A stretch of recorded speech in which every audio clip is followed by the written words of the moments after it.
का बेटा और आपके बीच में रहने लो आप जैसा व्यक्ति यदि हिंदुस्तान की पार्लियामेंट में जाएगा तो आपकी समस्याओं को वहां रखेंगे। और मैं तो आपको एक ही चीज बता गया था, मतलब यहाँ आपके जालोर सिरोही में आया था और मैंने मुख्यमंत्री जी से कहा, भजन लाल जी से, कि मैं जा रहा हूँ, जिन लोगों से मैं वादा करके आऊंगा उनके काम करने का, उनका काम आपको करना पड़ेगा। ओटाराम जी हमारे बड़े भाई हैं, काबिल आदमी है, ईमानदार है, कर्मठ है, संत है। और आपने हकीकत में आज से 4 महीने 5 महीने पहले यहाँ से संयम जी लोढ़ा को हकीकत में संयम जी 1000 वोटों से हारने के हकदार थे।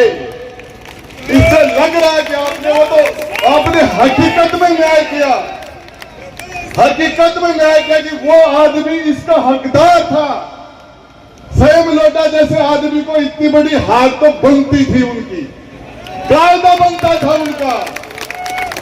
लेकिन मैं आपको बताना चाह रहा हूं, कंपटीशन ये है, जोधपुर के लोगों ने वैभव गहलोत को 4 लाख वोटों से हराया था और अब आप 4 लाख से ज्यादा हरा के और ये रिजेक्टेड सामान यहां से गुजरात बाहर भेजने का काम करेंगे। धन्यवाद। जय हिंद, जय भारत। वन पर लाने का दुष्कर्म अशोक जी गहलोत ने किया।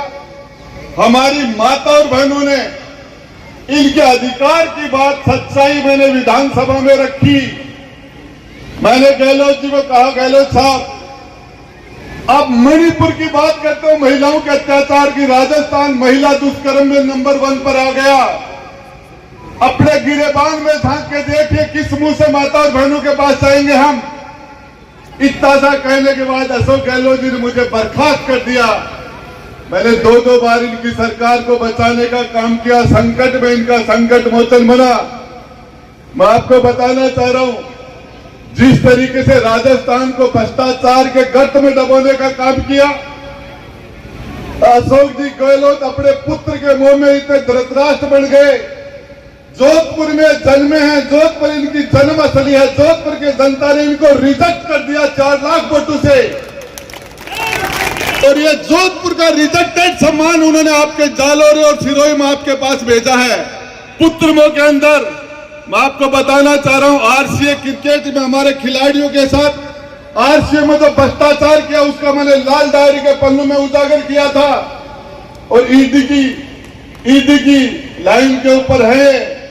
और आपको बताना चाह रहा हूं, आचार संहिता के बाद इनको इनके किए की सजा मिलेगी। हमारा नौजवान आत्महत्या करके मर रहा है। और जिस तरीके से आज हमारी राजस्थान सरकार ने भजन लाल जी मुख्यमंत्री के नेतृत्व में हमारे ओटाराम जी देवासी जी सरकार के हिस्सा है, उस सरकार ने एसओजी के माध्यम से इन थानादारों को जो फर्जी तरीके से जो थानादार बने उनको जेल में बैठाने का काम किया। नौजवानों में दोबारा आशा जगी है, उम्मीद जगी है। हकीकत यह है कि नौजवान आत्महत्या करके मर रहा है। ज्यादा समय आपके बीच में नहीं लेना चाहूंगा। आपके कैंडिडेट लूनाराम जी जो बहुत ही मिलनसार ने इन पिछले 10 वर्षों में की है। बंधुओं, ये चुनाव मेरी नजर में 14 और 19 से भी बेहतर और 14 और 19 से भी महत्वपूर्ण चुनाव है,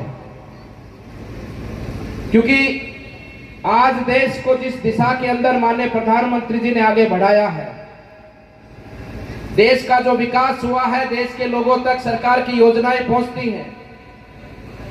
आज जिस कदर देश का मान सम्मान पूरे विश्व पटल पर बढ़ा है, अब उसको आगे ले जाने की जिम्मेदारी हम सब की है, आप सब की है। चुनाव के अंदर सबसे बड़ी भूमिका, सबसे बड़ी जिम्मेदारी अगर किसी की है तो वो भारत की जनता की है, आप सब की है। आपको अच्छे से मालूम है आपके वोट की ताकत का, कि आपने 2019 में बहुत अच्छे तरीके से माननीय प्रधानमंत्री जी को दोबारा से प्रधानमंत्री जी बनाया और उसके परिणाम स्वरूप आपने देखा कि कश्मीर से धारा 370 भी टूटती है और भगवान श्री राम लला विराजमान अयोध्या में भी होते हैं। आपने देखा कि देश के ऊपर हमला करने वाले लोग जो पहले आते थे देश के अंदर, हमारे जवानों की हत्याएं करते थे, हमारे लोगों की हत्याएं करते थे, और कि देश की सेना कुछ नहीं उनका कर पाती थी, लेकिन आपकी वोट की ताकत है कि आज हमारी सेनाएं दुश्मन की छाती पर जाकर वार करती हैं और देश के खून का बदला खून से लेती हैं। ये आपके वोट की ताकत है। और हम सब जानते हैं कि